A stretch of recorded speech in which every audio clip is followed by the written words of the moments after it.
Hi, I'm Paul Guppy. I'm Vice President for the Washington Policy Center, and this is our regular video update of what's going on at the Policy Center and also what kind of issues and legislation and the legislative session that are coming up.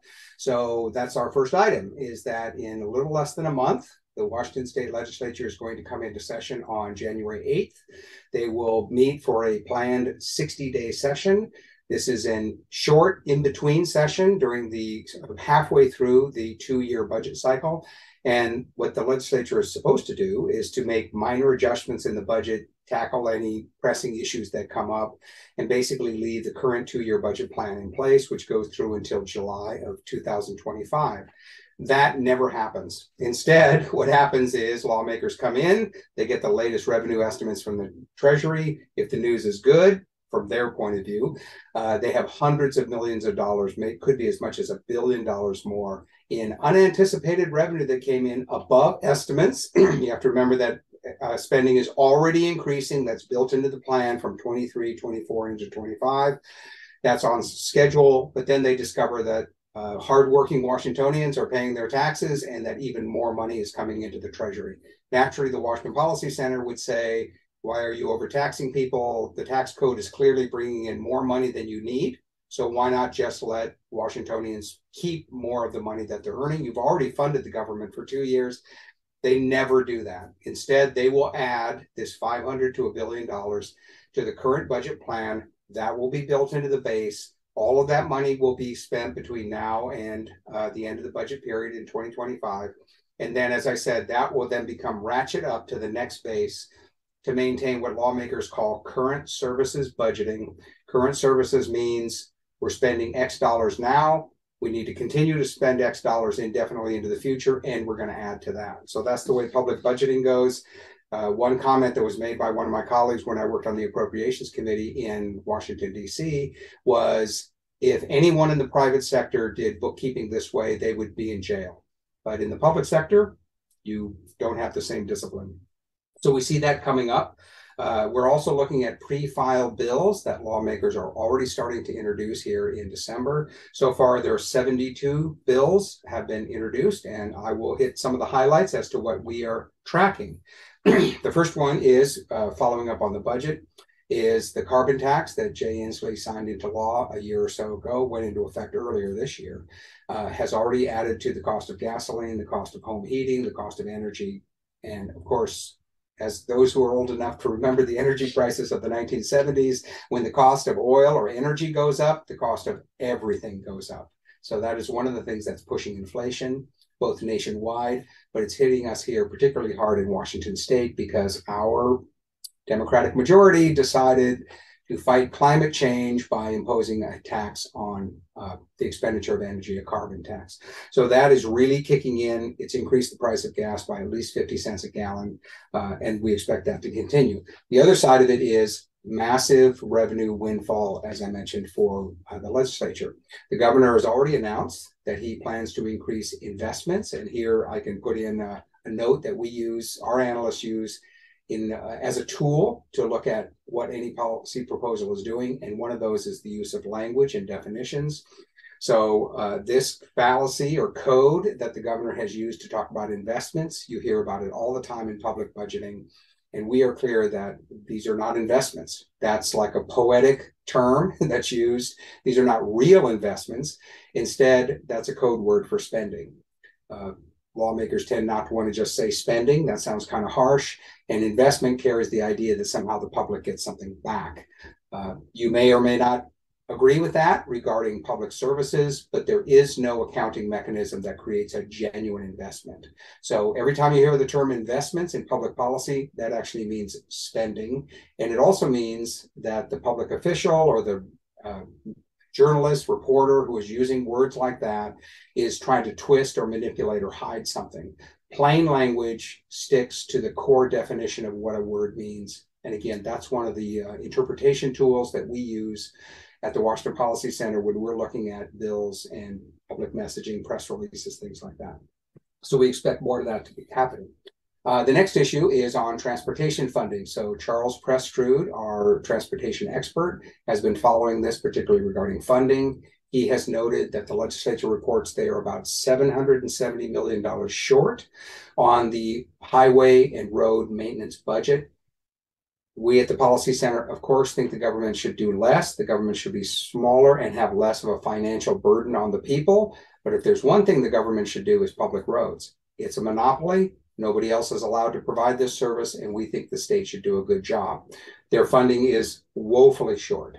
One approach that's being proposed even by some Republican lawmakers is to take that carbon tax revenue and use it to fund some of the highway projects. That sounds like a kind of cute idea in the short term, but the problem is long term is it will lock in the carbon energy tax forever as a bipartisan proposal. It shows that many Republicans are just as happy to get in new revenue as some Democrats are. We don't know what will happen with that idea. Democrats, ironically, may do conservatives a favor by insisting that the carbon tax revenue not be used for highways. They put it into social programs or entitlements. But politically, that would make it easier for one party to say this carbon tax needs to be repealed, while the other party is depending on it to fund the programs that they like. So we'll see how that debate shakes out. An alternative idea that Charles is hearing through the grapevine is to put another tax on tires to fund transportation. So currently, when you buy a new set of tires, you are already charged a $1 fee per tire, which the state calls a disposal fee. It's mandatory, so it's just a tax when you buy new tires. And now lawmakers are looking at adding to another tax on tires to fund roads. That's an idea. It's similar to the gas tax. It's a user fee. Some people say it's a good idea because electric car owners would pay exactly the same tax. Charles pointed out that electric vehicles tend to be heavier, wear out tires faster. So he thinks electric vehicle owners may actually pay more through this kind of tax. But the problem is the math. So Charles did an analysis, and he showed, based on the number of tires that are bought every year in this state, that even if the legislature slapped a $5 per tire tax down, it would not be enough money. It wouldn't even raise a fraction of what's needed to maintain our roads. So we consider this idea to be a non-starter. It also makes me think about buying one of those three-wheeled spider vehicles that you see around sometimes. They're like giant tricycles. And if I got one of those, then I could cut my tire tax by 25%. So we'll see what happens with that idea. Next is something, an issue that's near and dear to our heart at the Policy Center, and that is protecting our freedom of speech. So we have already fought back on a number of bills that seek to censor or control the speech of ordinary citizens. We've been successful at that, thank goodness. Some of you may remember that Governor Inslee proposed a bill to make it a misdemeanor, a crime, to criticize the outcome of an election. We testified and worked against that bill, and it failed. Now comes the next one, introduced by Senator Karen Kaiser, SB 5778, and her proposal would put a gag rule on employers, telling them what issues they're able to talk to their employees about and which issues they can't. The categories that she's trying to ban are topics regarding religion or faith. And the other one is talking about, any kind of, quote, political issue. So she calls this protecting workers from having to attend meetings or listening to messages in the workplace regarding these two topics. Most people from a common sense point of view would say, you don't need a law against that. Most workplaces, most employers are not interested in introducing controversial topics or debating these issues, whether it's politics or religion. But the point is, we don't think the government should be trying to define what people can talk about. And the thing that's really remarkable about this, I would even say insulting from the point of view of the sponsor, is she claims that she's protecting workers from these issues. Well, most people would say, thank you very much, but I don't think I need to be protected from hearing messages that I might even disagree with, even if it's delicate things like politics and religion. So we'll see whether this bill goes anywhere.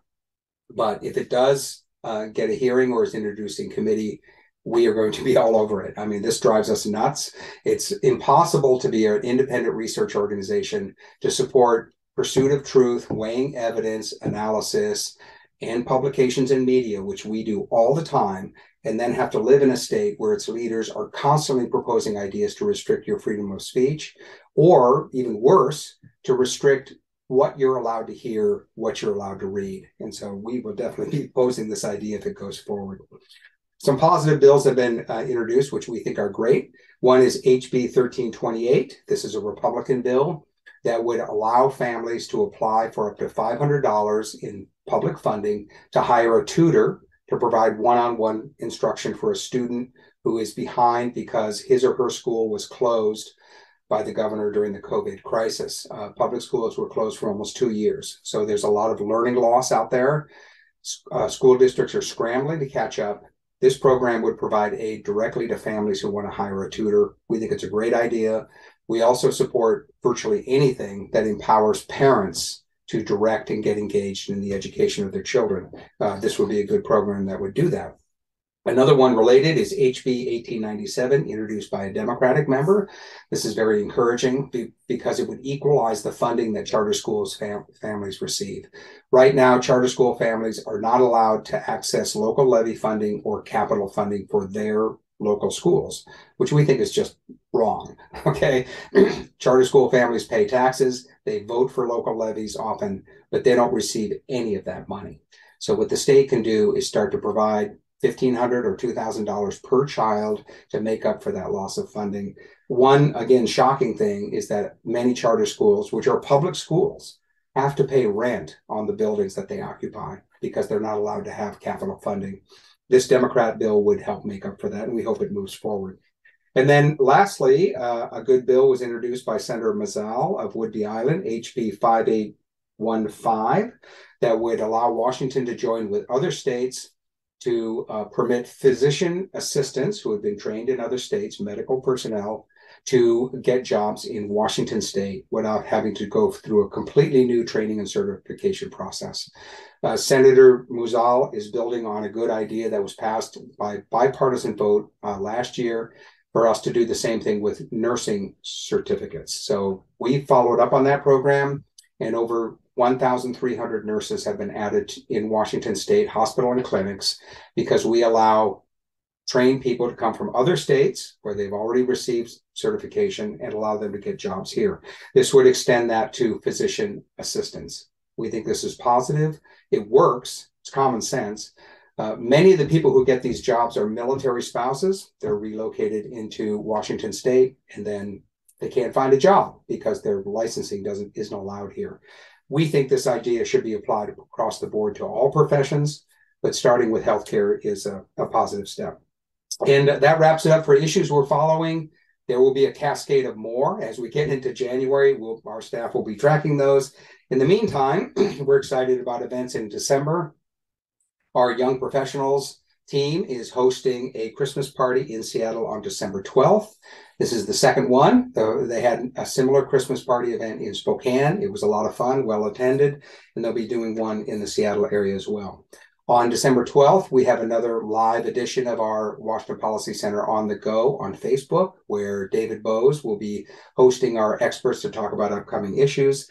And then on January 4th, we have a legislative forecast event where yours truly will be presenting, again, an update about what's coming in the legislature. And beyond that, please check our website, and it will give you more detail about what's coming up. And I will be back next time with another update. Thanks.